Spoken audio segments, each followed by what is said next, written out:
दोस्तों, ये कहानी है ससुराल में पहली सुबह की। बर्तन गिरने की आवाज़ से शिखा की आंख खुल गई। घड़ी देखी तो 8 बज रहे थे। वह हड़बड़ा कर उठी।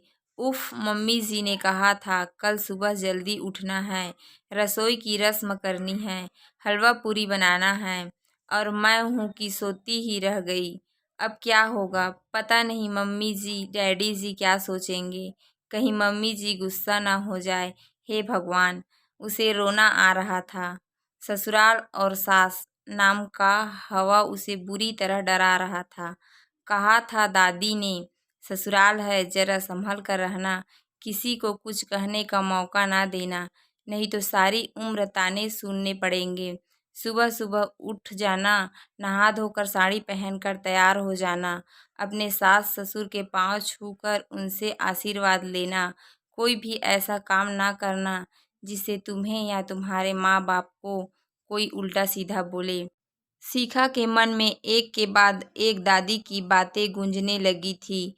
किसी तरह वह भागा दौड़ी करके तैयार हुई। ऊंची नीची साड़ी बांधकर वह बाहर निकल ही रहे थे कि आईने में अपना चेहरा देखकर वापस भागी। न बिंदी न सिंदूर, आदत नहीं थी तो सब लगाना भूल गई थी। ढूंढ कर बिंदी का पत्ता निकाला, फिर सिंदूरदानी ढूंढने लगी।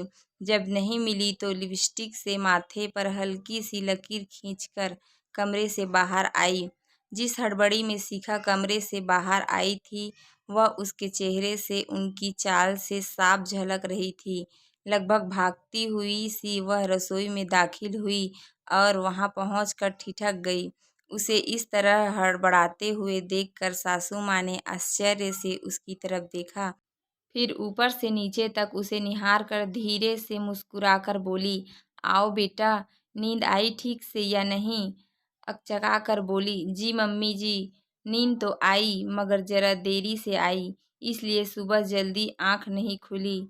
सॉरी। बोलते हुए उसकी आवाज़ से डर साफ झलक रहा था।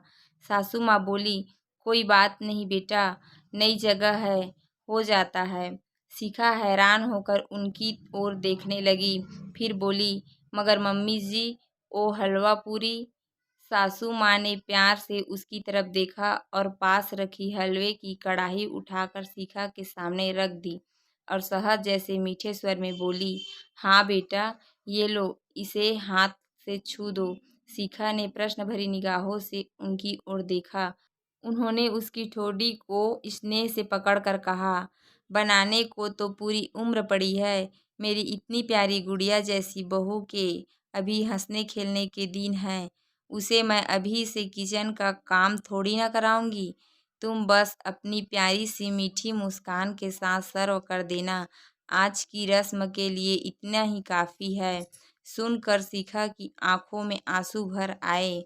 वह अपने आप को रोक ना सकी और लपक कर उनके गले से लग गई। उसके रौंदे हुए गले से सिर्फ एक ही शब्द निकला, माँ। कहानी अच्छा लगा होगा तो लाइक करना, चैनल पे न्यू हो तो सब्सक्राइब करना, दोस्तों के साथ शेयर करना। धन्यवाद।